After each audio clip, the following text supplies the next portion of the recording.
Hello friends, તમારું સ્વાગત છે મારી ચેનલમાં। આજે આપણે બનાવીશું શિયાળાની ઠંડીમાં ખાવાની મજા પડી જાય તેવું એકદમ ટેસ્ટી અને ગરમા ગરમ પાપડીનો લોટ કે પછી ખીચુની રેસીપી।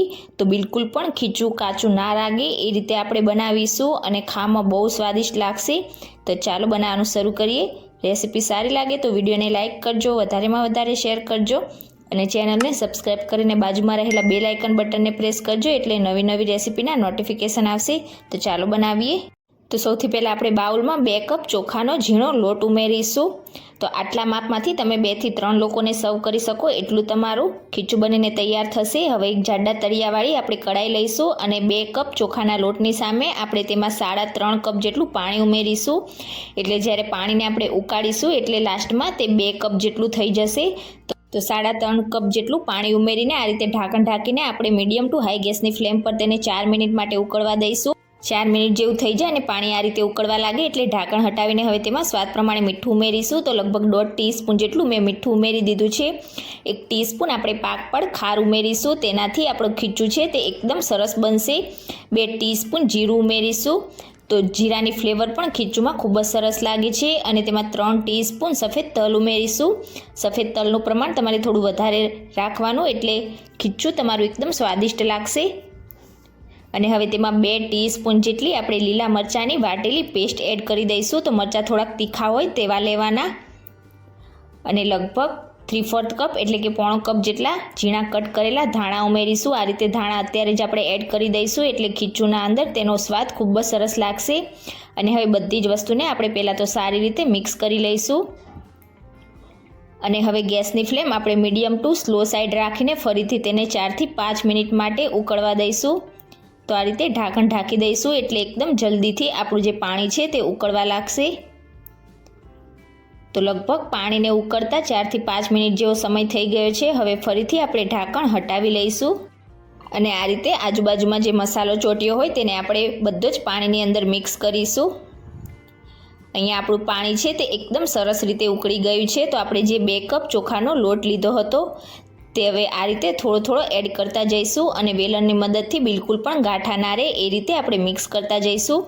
તો આ રીતે જ્યારે તમે લોટ ઉમેરો ત્યારે ગેસની ફ્લેમ તમારે એકદમ સ્લો રાખવાની છે અને એકસાથે તમારે બધો લોટ નથી ઉમેરી દેવાનો। આ રીતે થોડો થોડો ઉમેરતા જવાનું અને મિક્સ કરતા જવાનું એટલે લોટના ગાંઠા છે તે બિલકુલ પણ નહીં પડે અને એકદમ સરસ તમારું ખીચું બનીને તૈયાર થશે।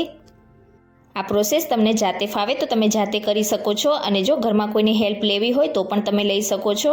તો આ રીતે તમે જોઈ શકો છો મેં થોડું થોડું કરીને બધો જ લોટ એડ કરી દીધો છે। હવે સ્લો ગેસની ફ્લેમ પર જ આપણે એકદમ સરસ રીતે બધા જ લોટને મિક્સ કરી લઈશું। અને આ રીતે બધો જ લોટ મિક્સ થઈ જાય એટલે અત્યારે મેં ગેસની ફ્લેમ બંધ કરી દીધેલી છે અને બંધ ગેસની ફ્લેમ પર જ આપણે એકદમ સરસ રીતે તેને મિક્સ કરીશું। તો અહીંયા તમે જોઈ શકો છો લોટના ગાંઠા બિલકુલ પણ નથી રહ્યા અને બધો જ લોટ એકદમ સરસ રીતે પાણીમાં મિક્સ થઈ ગયો છે। અત્યારે આપણું આ ખીચું છે તે હજી કાચું છે। તો અત્યારે આપણું ખીચું છે તે એકદમ ગરમ છે।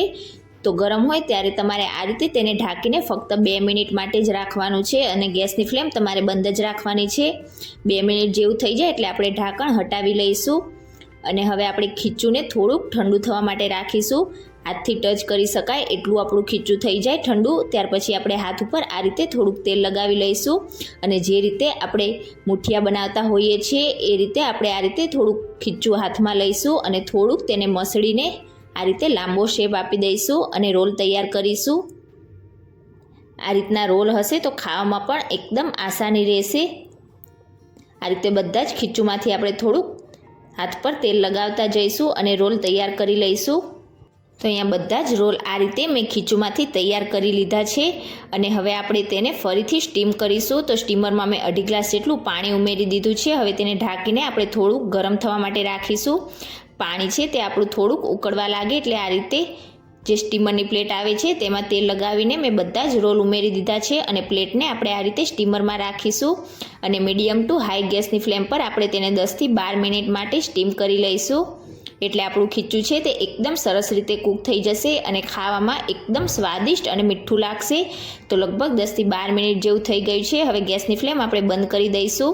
અહીંયા આપણું જે ખીચું છે એકદમ સરસ રીતે સ્ટીમ થઈ ગયું છે। હવે પ્લેટને બહાર નીકાળીને આપણે તેને થોડુંક ઠંડુ થવા માટે રાખીશું અને આપણા બધા જ ખીચુના રોલ ઠંડા થઈ જાય એટલે આપણે આ રીતે છરીની મદદથી જે મુઠિયા કટ કરતા હોઈએ છીએ એ રીતે આપણે તેને કટ કરી લઈશું.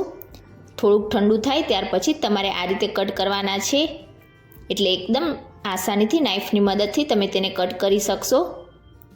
તો બધા જ રોલને આ રીતે મેં કટ કરીને તૈયાર કરી લીધા છે અને એકદમ સ્વાદિષ્ટ આપણું ખીચું તૈયાર થયું છે. હવે આ રીતે સર્વ કરતી વખતે પ્લેટમાં તમારે જેટલું જરૂર હોય એટલું આ રીતે સિંગ તેલ ઉપરથી ઉમેરવાનું. આચાર મસાલો કે પછી લાલ મરચું પાવડર ઉપરથી છાંટીને ગરમા ગરમ ખીચુંને સર્વ કરવાનું. તો તમે ક્યારે આ રીતે ખીચું ના બનાવ્યું હોય સ્ટીમ કરીને તો એકવાર આ રીતે જરૂરથી ટ્રાય કરજો. ખાવામાં ખૂબ સ્વાદિષ્ટ લાગશે. અને આજની મારી રેસીપી તમને કેવી લાગી મને કમેન્ટ કરીને ચોક્કસથી જણાવજો.